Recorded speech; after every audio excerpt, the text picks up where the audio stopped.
Hi, this is Lori from Interior Design Community and To the Trade, and I have Niall here. Hi, Niall. Hi. How was your summer? You're surviving the heat? I am. I'm surviving the heat. Not Mm. surviving this renovation, but I'm surviving the heat. Well, you've got the kids at home too, so Yeah.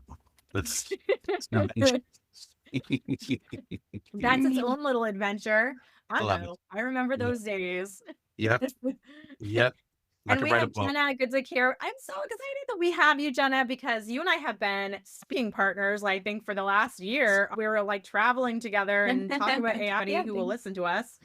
Such an amazing website, and you're constantly giving interior designers the updated information about what they should move on and what they shouldn't when it concerns AI. And I personally think the service you're doing for the interior design industry is just amazing. I'm so glad that someone has taken this on and is a reliable, trustworthy resource for interior designers to, really dig into this and figure out what they need to learn and what they don't need to learn for them specifically in their business today. I just adore you. And I think that you have your finger on the pulse, and your motivation and the way you speak to designers is like Thank you. completely Thank correct. you, Lori. It's Couldn't been be a fun year happier. with you. So I'm finally, I'm happy that we're finally doing this. It's been a while.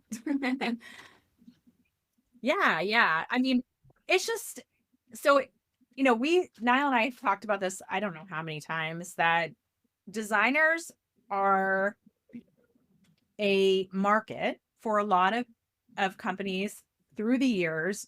And there's a lot of like, hey, you better pay attention to this or you're going to be left behind and you're not going to have a business. And that has happened to interior designers since I've been in this industry thousands of times. Like, if you don't sign up for this buying program, and if you don't sign up for this software, and if you're not buying this, product or email list or this or that, or that you will not have a business and you'll be behind and everybody will think you're outdated and a loser. Yep, And that's nobody that will fear listen. marketing. So there's a lot of that going on.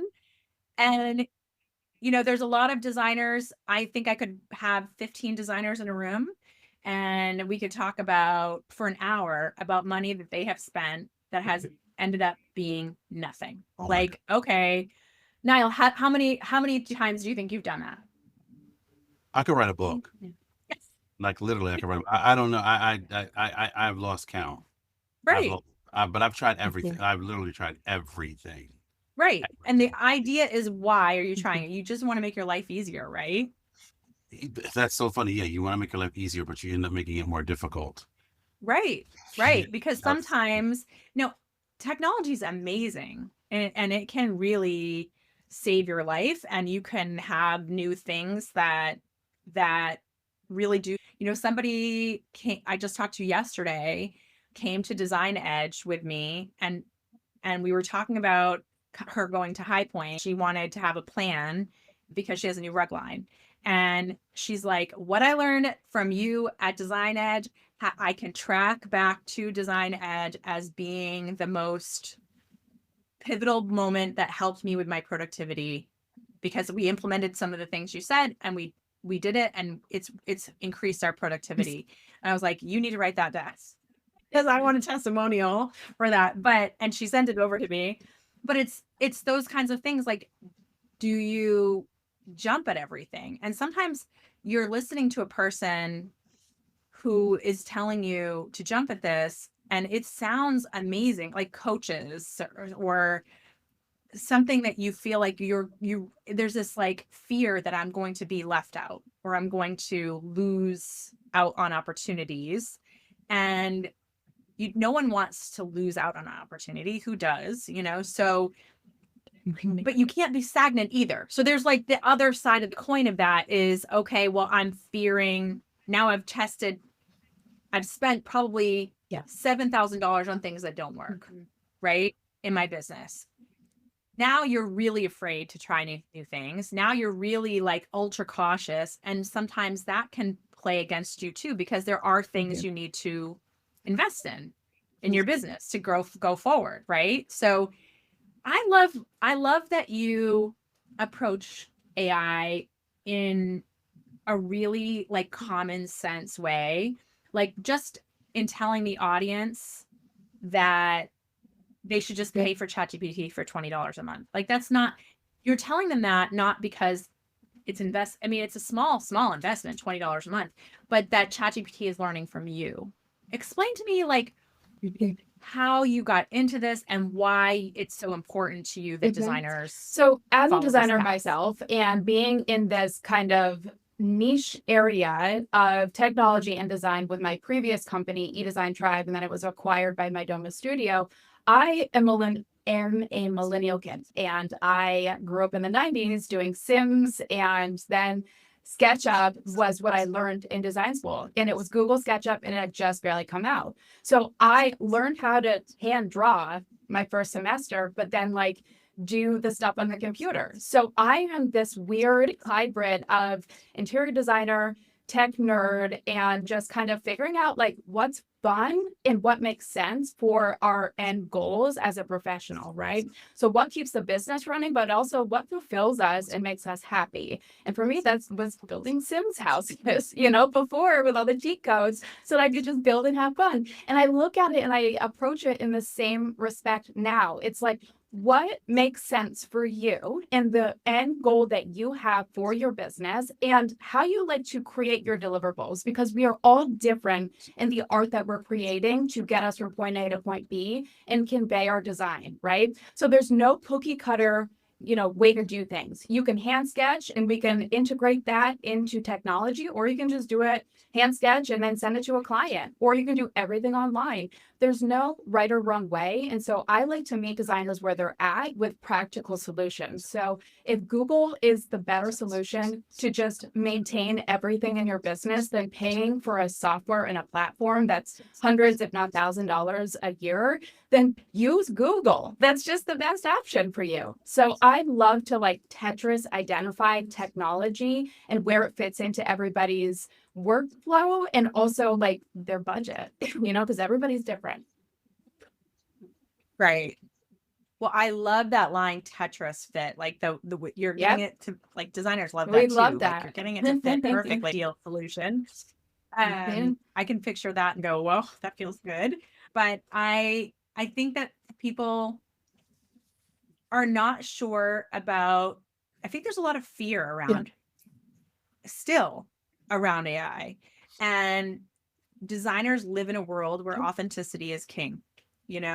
That is the most important thing to a designer, I think, is authentic, because so many things look like other things and are not the same. Look at Duke.com and all the furniture that it can look like, a sofa from, the industries, but it's not. It's not that you cut that thing down the middle with a chainsaw and you don't know what's in the middle, and designers care about quality on a different level than I think an average quality. So AI is scary because it doesn't feel real. It doesn't feel authentic. And it's hard enough, I think, for designers to jump into social media. Yeah. Just like doing a video, doing a post feels inauthentic sometimes to an interior designer, because they're like, I don't feel that way right now today. And I don't want to be not myself, And so I think that this is that heightened. And I also think there's a little bit of, and Niall, you can tell me too, what do you think about, do you think that there's any fear surrounding AI taking an I think, so I think that fear lies with the designers who are also any sort of progress. Like, I think that if you have not, so yes, to answer your question, yes. But I think if you haven't even tried, then you still have that fear. Because if you've really dumped into AI, you'll see that there's no way it's going to take your job. There's no way. There's just no way it's going to take your. It's just never gonna. It's never going to happen. It's never ever going to happen. It's good. It's just not that good. Right. Yeah. I mean, I think it could be fair to say that there is a certain level of designer that it could. Like, there's a certain level of designer that it is in its infancy, and that it could possibly take a Pinterest picture, throw it into AI, get it to source dupes, get it to you literally take a picture of your room and it kind of decides what the sizing is and fits that into your room, that style into your room, and gives you a product list and here's everything to buy. Is that service? That's an app. No. Is that Yeah. really, that's an app, and but for a certain level of design who maybe that's what they are doing, they might be nervous about that part of it. Is it going to be full service design? Never, never, never, never. It will never be customer service, but there are aspects of it that will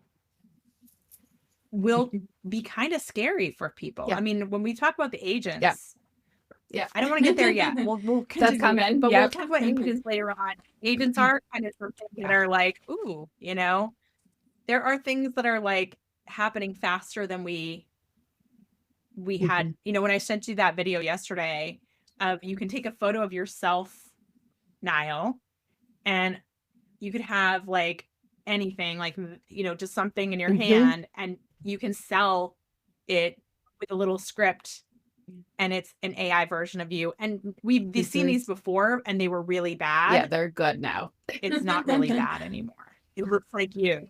Like, you would not know it's not you saying whatever you want to say. And that, I don't know. I guess I'm very cynical because I have not seen a good version of anybody yet. Like, I haven't seen a good version of anybody anywhere do anything. So I'm like, maybe I'm looking at the wrong things. Maybe I'm not using it right. But I'm just like, I scroll I just look at everything and I'm just like, it's great. It's just from the visual and video standpoint, I'm like, It's off. Yeah. It's just not, it's not there. Yeah, it's let off. me send you, I'm going to send this to you while Jen and I speak for a second. I want you to look at that real quick and tell me what you think.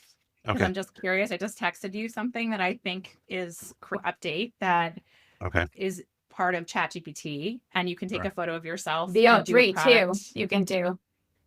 Or it's a little video, and it looks, I've seen the ones you're talking about too, and they're really bad. They're really, really bad. These ones are, it's just getting better faster than I expected.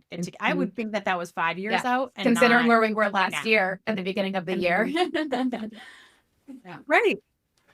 Yeah, I'm pessimistic about it too, because I mean, people always are like, oh, in a year it's going to know more than all of humankind times 50. Like, tell us what to do then. But at the same time, you can't help but think of the past and imagine the person who, I always tell people about ChatGPT. I told Niall like a year ago, I'm like, I think ChatGPT is a Google killer. And I didn't say that at the last event we were in because Google is a sponsor. But I was like, I think this is a Google killer for Google. I think Google's playing catch up on ChatGPT versus Microsoft. And I think, now, what do you think? You just saw that, what I just sent you. What do you think of that?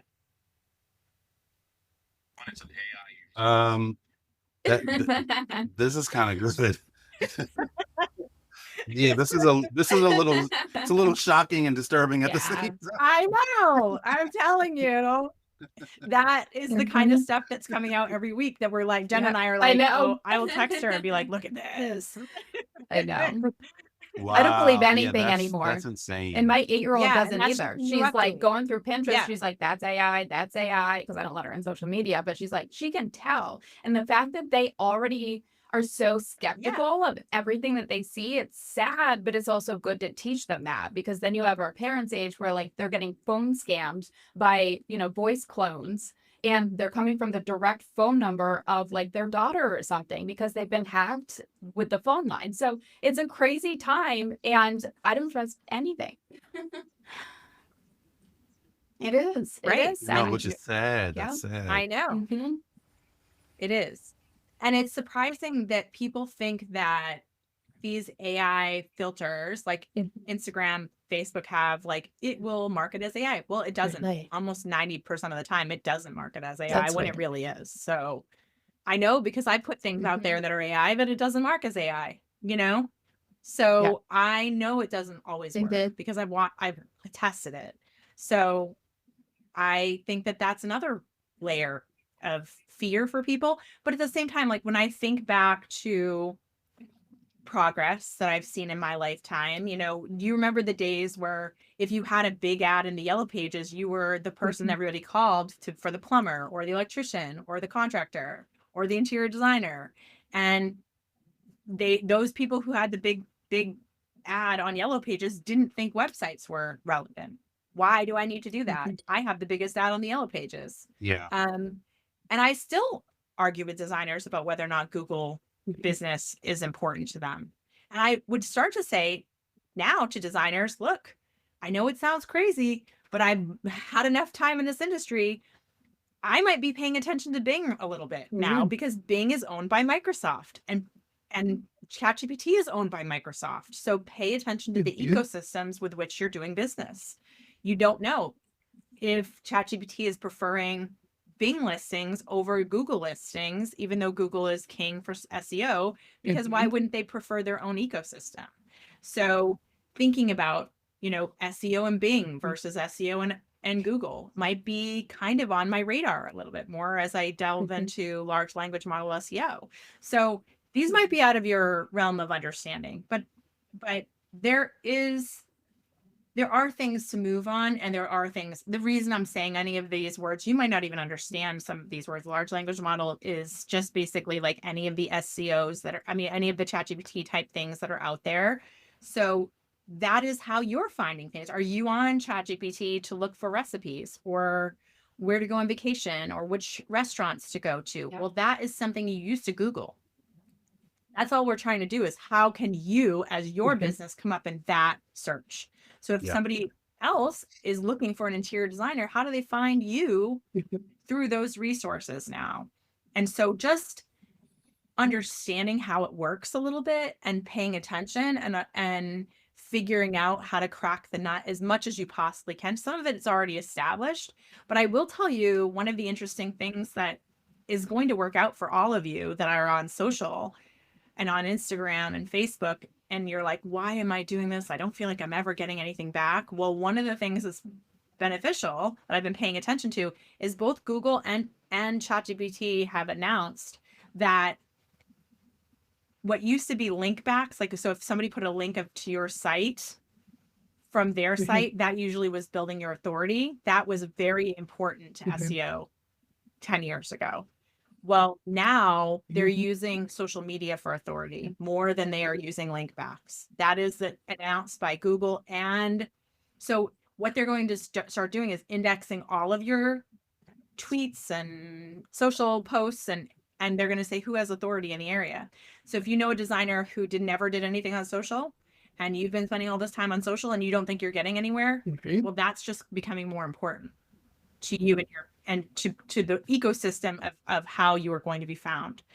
So that's going to be hugely beneficial to the designers who've invested in this world of Instagram. Has Instagram started categorizing or cataloging already, or is that coming? Already it has within its ecosystem, and they're supposed to be talking to each other. I knew it was That is so interesting because I literally just got a call the other day from somebody, and they said I know they found me via Instagram, and they said, but they filled out that they found me via Google. But they messaged me in my comments and said, on Instagram, I want to set up a consult with you. Please tell me how. And I said, DM me. And we met the other day. But on the form that she filled out on my site, she said Google. That she initially found me via Google. So I guess she found me on Google, clicked the link to my Instagram, and then started following me for, I guess, a couple of weeks because I noticed her pop up, and then finally sent me a message. That's so interesting. I didn't know that. Wow. Because I've never gotten anybody from my social media before. Right. I mean, I think that you're going to find more and more, but it's really might come in through ChatGPT, might come in through Google AI version, might come in a lot of different ways, but it really is because of the authority you've built on social media, if that makes any sense. Interesting. And it's categorizing things. If you go into a message that you did, like a post that you did, and you look at the replies. So if I click on what people commented, sometimes it gives you like an AI topic about what this already is at the top of it. It will say this is about, and it's not necessarily always what you wrote. So it's categorizing what we're writing without us actually having to say those words. It's saying this belongs in this file folder and this belongs in this file folder. Like this might be interior design community. This may be how to build a better contract, be how to have the perfect living room. You know, it knows based on the photo and what you're writing, where to categorize you And probably and where you're building authority. And probably the that part transcripts is too, already because AI. everything is auto transcribing. So The it's pulling transcript. from that, and then your alt text that Right. hopefully you're putting behind images when you go to post. Yep. Right. Mhm. It's very interesting. It's very interesting. And, you know, but I want to caution designers, there's, you know, a lot of AI out there. There's a lot to choose from. And that's why a partner like you, Jenna, is so important, because you can spend thousands of dollars on this tool and that tool and this tool that's AI and that tool. And all of it seems like it'd be great. All of it seems like it's going to solve every problem you've ever had, but it doesn't always. And so smartly understanding where that tech stack needs to be for you and your business, and having somebody who has an idea of the overall playing field and then can say, okay, this is for you, that's not for you. You don't need to move on that for Yep. 2 years. You know what I mean? So that they don't have to sit there and, first of all, spend all the money that they testing everything. And then also, you know, what there's only so much bandwidth a person has in their head. Like, this is what I'm doing right now. And you can say, well, this does the same thing. You don't really need that for AI if that's working for you, you know, in your system. And you can give them real advice on what it is they need to be investing in and what they don't, because that Yeah. is not necessarily the money, it's the time. Yeah. Yeah. It's the time, you know?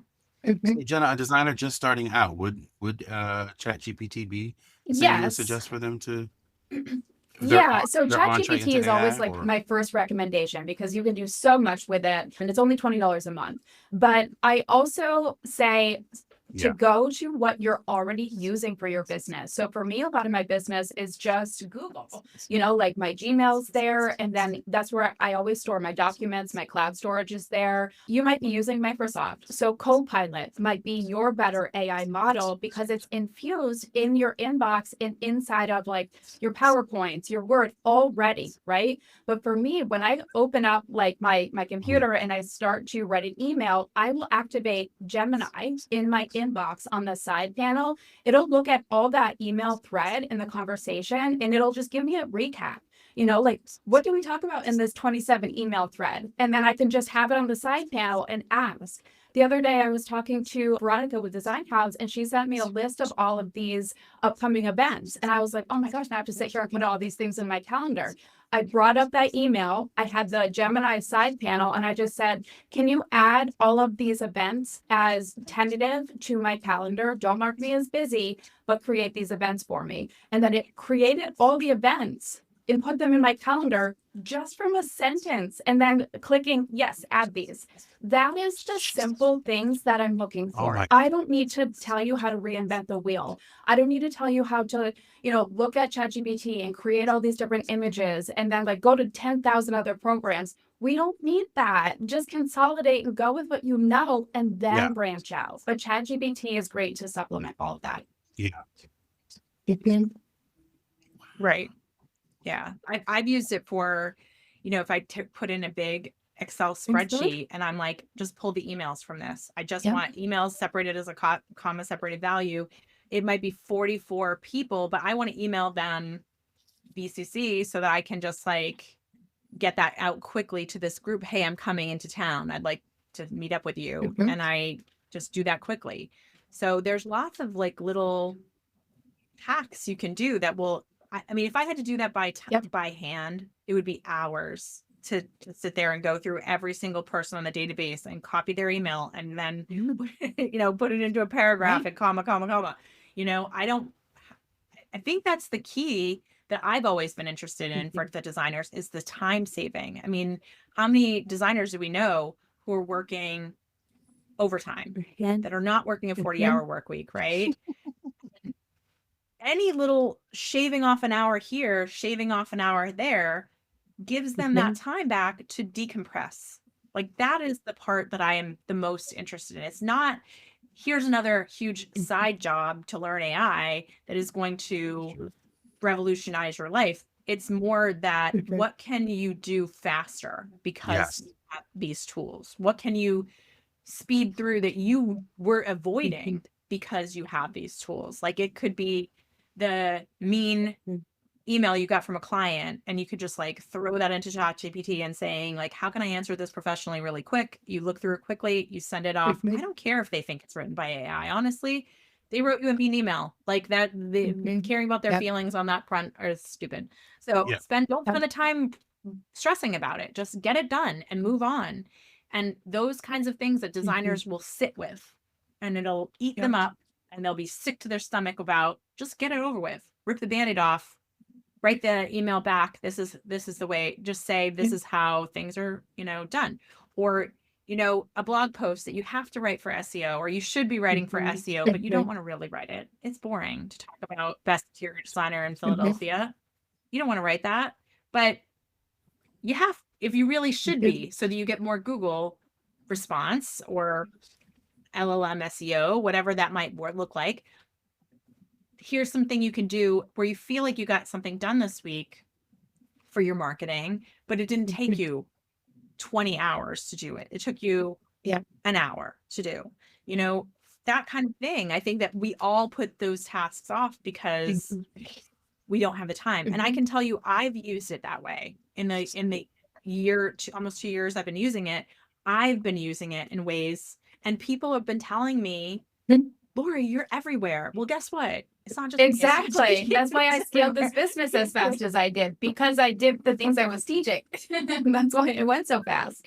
But to piggyback on what you were just saying, Lori, like when people are just starting out with all of this and you're going back to the things that you're already doing, like, so with that email, if you were writing that in Google Gemini, it gives you something right there that says, is this how you want to answer it? You don't even necessarily have to put it in ChatGPT. It's already built in. And that's what we're starting to see more and more of, is the infusion in your day-to-day programs. Sure. So a lot of these are like doubling down on like, what they can already do, and then they'll add new features, and you're like, oh, I can go cancel this other one because now this program does all of these things for me. So it's nice to save money and just simplify our life, because I don't know about you, Niall, but like the amount of time I spend in a day just messing around doing stupid things, and I'm like, where did the last 45 minutes go? Really, my goal is to cut out that. And I think we all do it because we're creatives and we find ourselves like in this tunnel, and then we're like, okay, well, that was way too long spending on tile, right? But then we enjoy it to an extent, and that's why we did that, right? But there is part of us that kicks ourselves after where we're like, now I'm going to do all these other things. So I love to start with, what does your day-to-day look like for you and your team? And going through your day-to-day, can you just simply ask ChatGPT or Google or Microsoft, as you're going through your emails, okay, put this on my calendar, invite this person? Because for me, like, calendar work is time consuming, right? Getting in there, inviting the people, making sure everything's where it should be, like, and then assigning your location and then Zoom and all that stuff. That stuff can take some time, but if you can automate that part of your process, you just got 10 minutes back. And if you do all those little tasks all day long, you're just thinking more time throughout your day to day. Yep. That's so true. Like I even started thinking about like, what are my weaknesses? What things do I hate to do? Like I hate making a schedule. So I just started using motion. I'm not going to be I love it. I'm not going to be as disciplined, right? So if I just drop everything in there and then I'm checking things off, it's going to rearrange my schedule for me and say, okay, now do this, now do that. You said this was a priority. Or, answering the phones, when I know, 50% of them are going to be sales calls, right? So that M1 is a game changer, right? Because now I have AI answering the phone, and I've had so many clients say to me, I thought I was talking to a real person. And I'm like, good, because then I can just read the transcript if I don't answer, and they feel like they're still getting a person, and it all, it works out. So no, you're right. The things that you can streamline, you do that, and it gives me my time back to do the stuff that I love doing. Right. And also the time with your family. That's the other, and the time to be I feel like creatives get burned out easier if they don't have time to just think Just sit Yes. and think and quiet and have, and then when you have responsibilities like kids or, you know, a significant other, or you're taking care of your family, elderly parents, whatever that might be on your plate, if you don't have the carve out the time to do the business, but also be alone and think, and also have time for the responsibilities of life, then you start to, that's when people get burned out. That's when people start to go, what is this for? Why am I doing this to myself? I don't have any, I don't feel creative. I can't feel creative in an environment where I don't have time to decompress my thoughts. And I think that's a real rampant problem in the world of design. And so that's why it matters to shave off the 15 minutes here, the 20 minutes there, the hour there, because that is needed in some other corner of your life to be happy. And that's why, I mean, that's ultimately why that Niall and I started this podcast. We were noticing after COVID, the busyness of COVID, I was just getting more and more designers who were telling me they were burned out. And I was like, well, we'll try to tackle that as a holistic problem. And I think this is partially the solution, is like, you've got to carve these times out. I think even for just silence, even for just contemplation, you know? Yeah. That's the only solution to burnout, right? You know, they say the solution to burnout is nothing. Absolutely. Right. Yeah. You have to do absolutely nothing. Right. Yeah. And that's how you get better through this. But we need to give them back their time in order to do that, because if they cannot decompress and have silence and just enjoy a moment, if they're thinking, I didn't answer that email, this, because that in that silence, that's what fills it up. Yeah. That's what's happening in that silence. 3 a.m. You wake up. You know? Yeah. Yeah. And so they're not really decompressing, because the list of tasks are in their head, and they're just thinking, boop, I didn't do this. I didn't do that. I didn't call that person back. I owed that person an email. Oh shoot, I should have told the client that it was this much money for that call, you know, and oh no, are they going to be mad at me about that? And then it's just like a million thoughts in their head. And these organization skills, and I'm guilty of it too. I'm terrible. My husband almost says, you are almost resistant to organization. Because I have a messy life. We all do, Laurie. Nobody's trying to like act like we don't here. I don't want to see my like my room is clean. My inbox is not. That's my room. My It's just that the reason it takes long, and that's where like I find that there's this human side of it, and then there's the AI side, and there's a lot of time that I want to just answer that myself. Like I think it should come from a person, you know, and same thing with like writing captions on my Instagram. You know, that Tetris comment that I made, AI didn't come up with that. That was me thinking about how I can relate my love of Tetris and interior design and how we put floor plans together. And like, that's what Tetris, that's what I do.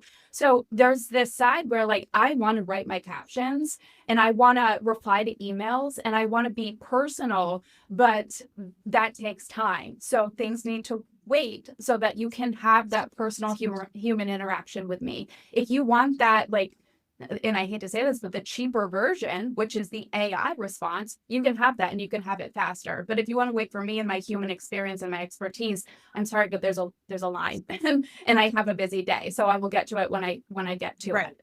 You know, and that's the advantage of not using AI, that personal touch. Yeah. Right.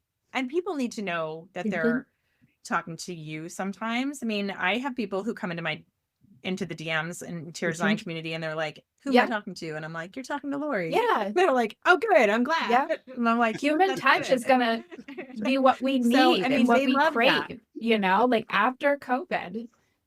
Oh, I mean, as we feel more of this sense of inauthenticity, the more we're going to crave it. The more we're going to crave real human. Like, is that you talking to me, or is that an AI talking to me on this Zoom? You know what I mean? It could be. I could be interviewing you right now as an AI.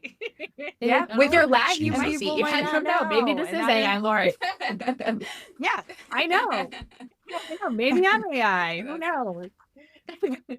And it's just, I think I actually was just I just saw a TikTok of a girl who went on a date and was chit-chatting with a new date, and she told them one of her pictures was AI, and he was like, sorry, I'm out. We left at the date. And she's like, am I in the wrong? Like it's not a fake picture of me.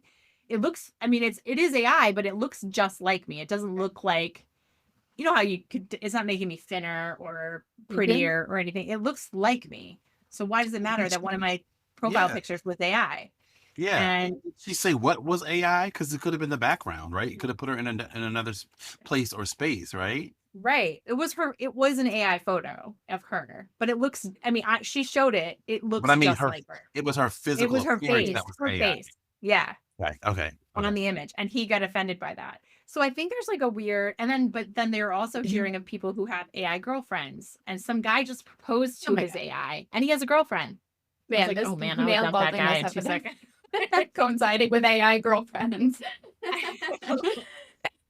Right? AI girlfriends, man. It is, I'm like that, or my sister is a very busy person, and she does use AI as her therapist. She put in a bunch of therapy podcasts and therapy books, and she is using it literally Love like a that. therapist. It talks to her and she Let me tell talks you, to it. let me tell you, ChatGPT like sometimes when I like put in something, frustrating, or just I need a response, or like dealing with this appliance that's delivered broken, like just, when I'm saying thank you, this is a really good response, and just some of the responses that it gives me back, like, you got this style, let me know if you, and I'm like, whoa, you know what I mean? Yeah. So I can see Yeah. that being a thing, you know what I It mean? is. Yeah. But it also does a lot of confirmation bias, where it'd be like, yes, you should leave your husband. And yes, It is a hype agree girl. with you. Yeah. So It just really know does want to agree reality with you. from it, because it's It a is a mirror, hype right? girl. So it wants everything that you have told it is looking at as a reflection. So that's how it's going to reply with its best advice. But it's your hype girl. Yeah. But I think Right. people need that, though. I think Sometimes we do. We you all, don't and that's have why that. you You have these don't have that. weirdos who are falling in love with it, because Yeah. they're like, this person said I'm valuable. And then, It's not a person, guys. yeah, find that for You know? yourself. Maybe go to the therapy bot. Yeah. Right. Yeah. So I don't know. I think it's really fascinating, and let's start getting into, because we have 20 minutes left. I really want to go blow all of your minds and start talking about the future of AI, because right now the best bet you can have is scheduling some time with Jenna, and giving her what you do, and having her give you some tools to shave some hours off of your life and have some time for yourself. That's the best investment you can make. But beyond that, there are things coming down the road that it's just like very important to be prepared that this is where it's going. And so thinking about, just the future, and how, like you just said, Niall, like someone answering the phone for you. And that is now, but it's even getting better as time goes on, where it could take your whole assistance. I mean, it could come for your assistant's job more than it would come for yours, where it would answer phone calls, act like a person, do all of your onboarding, set up the first initial meeting for you without you having to be there.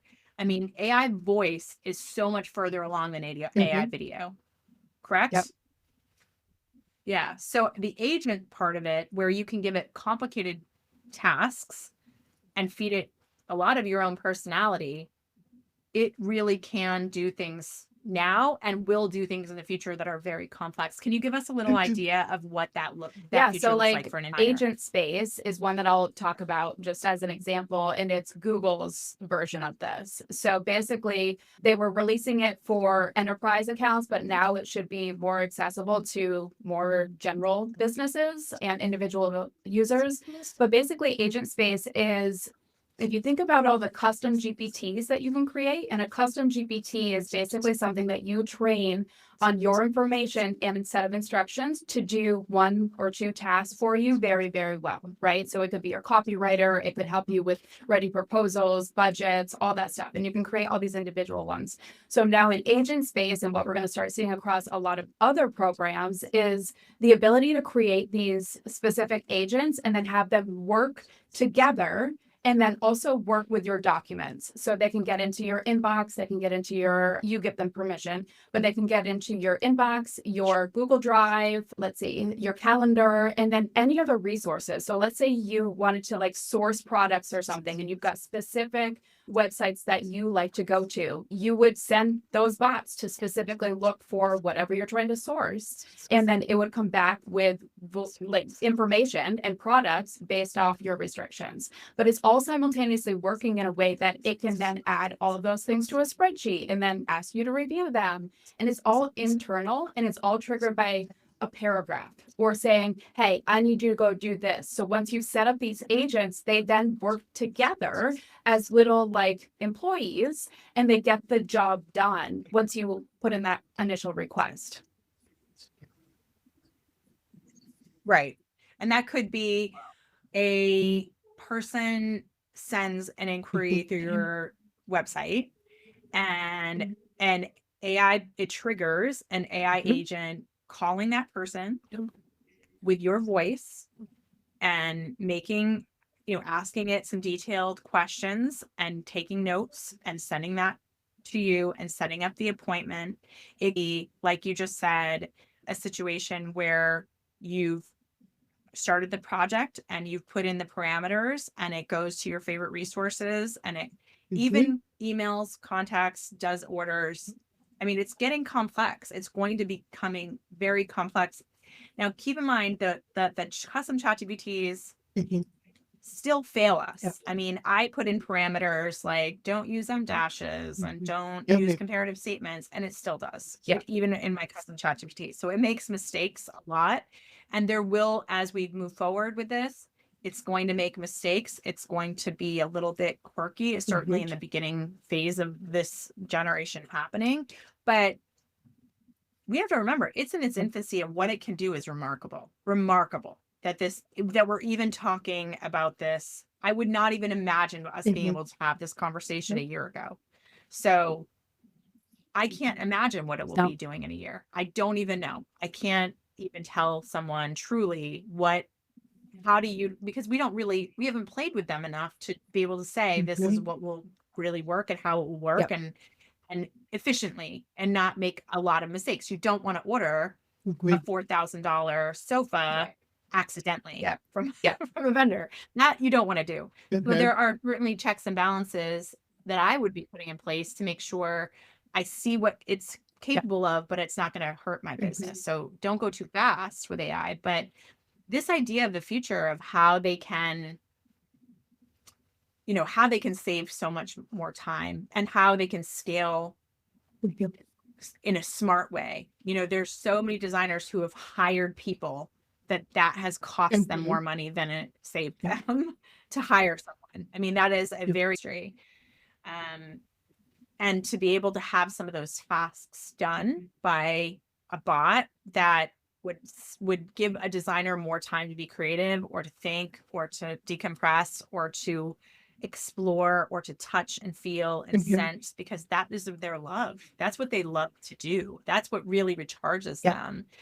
I'm all for that. I'm all for, like, let's take away some of the, the tasks that are just eating up our days, and we're not more time in the real world, and not in the digital. Yep.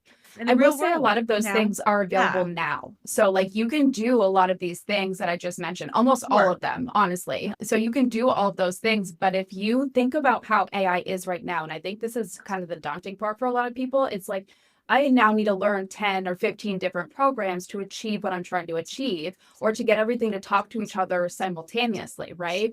But what we're finding is that it's all consolidating into one. And so that's kind of why I started out today with, when Niall asked, where would you recommend somebody starts? And I would say, go to Gemini. If you use Google, go to Microsoft, and use Copilot, because they're building out these systems as an all-in-one slowly. So the pieces that you're like sending to this location, sending to that program, and then zapping them all together, soon they will be done by just simply having a conversation with your bot, and then the task will be completed, not automated trigger points. It's now consolidated into conversations.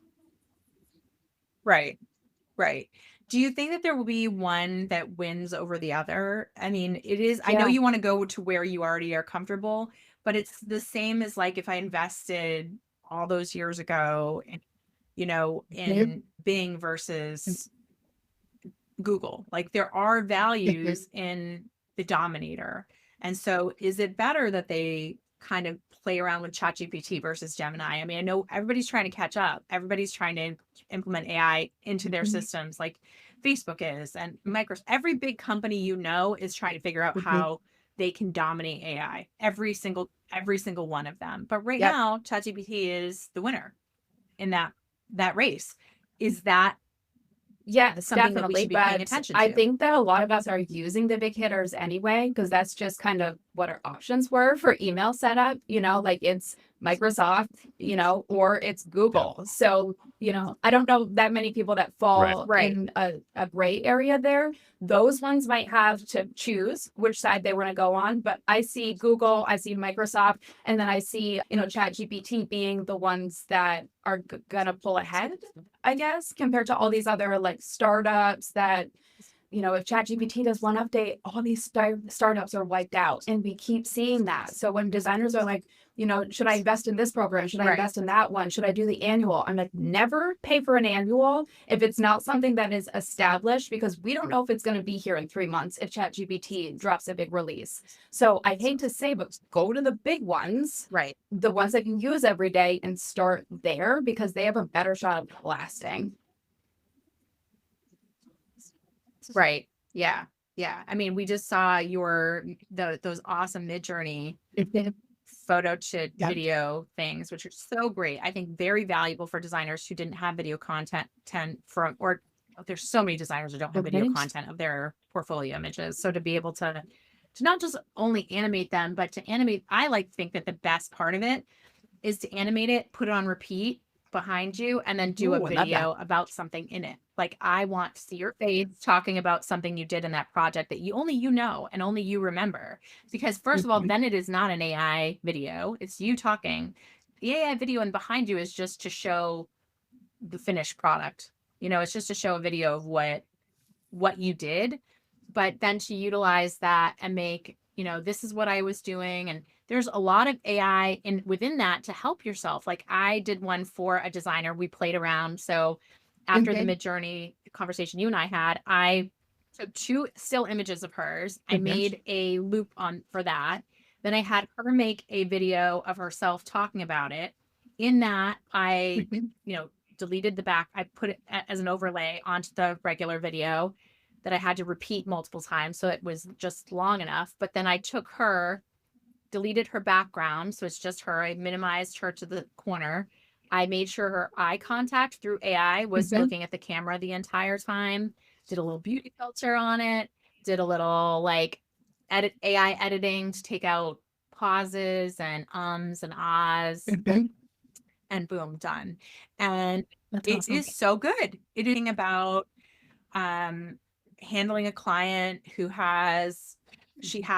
their house burned down in the California fires, and that it's partially design work, but it's also partially trauma informed work, where you have to understand you're not recovering you're not just rebuilding a home. You're also they've lost so much. They've lost everything that they belong to them, every family memory when their house burned down.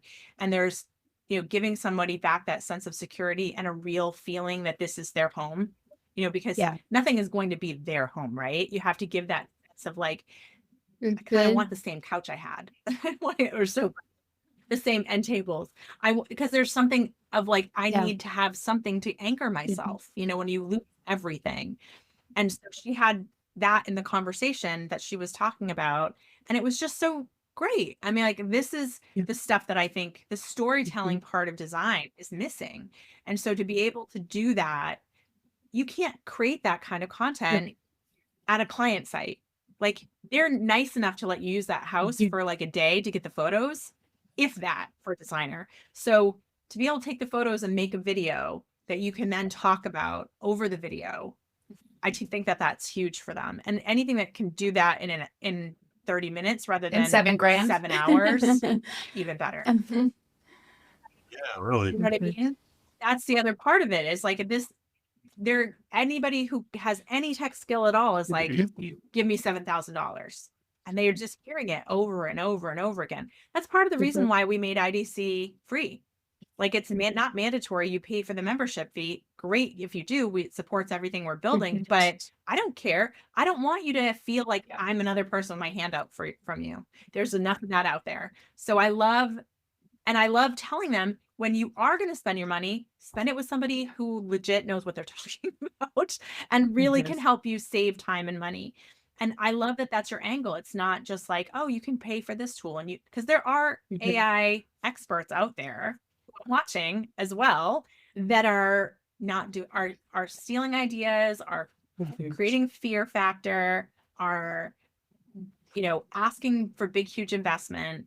And I worry for the designers being taken advantage of in that way. And I don't want to see that happen. I think it's very important that you are getting who you're getting advice from just as much as it is what you're investing in. Because yes, I think a lot of designers do that out of the fear that you started this conversation with. It's just fear driven, and the fear of being left behind and not doing the best job that they can. But like, look at what you do every day, and the creatives are going to rise as long as you tell your story as a human, that it is relatable to people. That is what's going to set people apart. Unfortunately, the ones that aren't as talented right now and maybe have been BSing their Instagram, those I guess fortunately or unfortunately are not going to succeed, and they're not going to make it through this AI boom because they lack the actual creativity that it takes to run this business. Right. Yep. And they don't have the stories that you have. I mean, that's the wonderful thing about you could look right now through your portfolio, Niall, and I'm sure every photo you remember 20 different things that happened during the day, at that install or this install. Oh, the guy came in with a tile and he was going to put that in incorrectly. And I had to stop that and I, pull that up, and we had to redo it, and just those stories, what they do is they're teaching people who are listening, oh, I didn't know designers do that. I don't know. I mean, the average everyday person doesn't know that you do that, has no clue that you are stopping tile being laid down incorrectly and fix that problem before sometimes the client that you even did it for doesn't even know that you did it. Right. And so it's a way of teaching people your authority on that subject matter and what you're doing, without saying, you want to hire me because I do this, this, and this. You just tell the stories of the day that this went in, this is what I did. And I had to have this fabric hand stitched because it doesn't lay properly. If you don't do that, I have to learn the hard way. These little stories are small in a more subtle way, saying you don't want to handle this. Believe me, you're going to make a million mistakes. So did I. And I learned from them. And I'm here to save you from making those mistakes because I've been there, done that. And that's what a designer is bringing to the table. Often the experienced designers are bringing to the table. They have made the mistakes. They have trusted the wrong sub. They have fixed the problem. We had a question of the day yesterday that was, the sub destroyed the bathroom of the client and wouldn't clean it up. And so the designer's like, what do I do in this situation where this sub went in and made a huge mess of the client's bathroom and won't take ownership of it, and everybody's pointing fingers at who did it. Well, in this case, I'm like, is it your sub? You have to clean it up, and you need to threaten them that they are going to be asked back on any other future project if they don't. I mean, you're really talking about poop here. Oh yeah, but that's what is going on, sometimes. Wow. And oh my God, these are things that people don't know that designers do. Right? But I guarantee you, if she sees a picture of that bathroom anytime in the future, she's going to be remembering, oh, I remember this stuff came in, destroyed that bathroom, and I had to wash it for 3 hours. And that's a story time reel then after, right? That's story time reel that would tell a client, I had no idea that a designer does that. right? I had no idea. And I would love to Mhm. see designers talk about the stories more, because anyone can take your photos, anyone can create a fake photo, anyone can create a fake video, but no one can steal your history and your knowledge and what you bring to the table. And I think that's the stuff we need to be Mhm. sharing more. That's the authenticity piece. Like, have the AI behind you, but have you telling the story about what you did. Thinking Yeah. about, No one knows that but Niall, you. your client journey that you mentioned earlier, where either that client found you on Instagram through the searches and then, rerouted to your site, or they found you on Google and then, went to your site, or however that happened. We have notoriously looked at social media as like that proof of concept, right? Like that this is a legit person. So for me, I'll go to a website and then I will stalk all of their socials to see like who they really are, right? So that story, whether she came Yep. one way or another, if you had those videos and you were telling those stories, like done. That's a done deal. I'm hiring you once I can see how real you are. And so that's also what these search engines Yep. are looking for. And it's not I matched my search, SEO text with the Google and then I got, higher rankings, or I paid to be there and show up Yep. on the top 10 pages. Now it's looking for credibility. You know what Yep. you're doing, and other people can vouch for that. Not just fluff that you can generate with AI blog posts, like, because anybody can do that. But if you are a designer, you're leaving, a walkthrough and you do voice clips. So I do this a lot in the car. I will just activate the voice note section, or I'll have a conversation with Perplexity on my phone, which is a great search engine, by the way. I will leave document voice audio clips and then take that clip to repurpose to write a blog. I don't do it the other way around. I don't ask ChatGPT or AI models to write for me. I give them the context and what I want to say, and then it rewrites it so that it actually sounds good.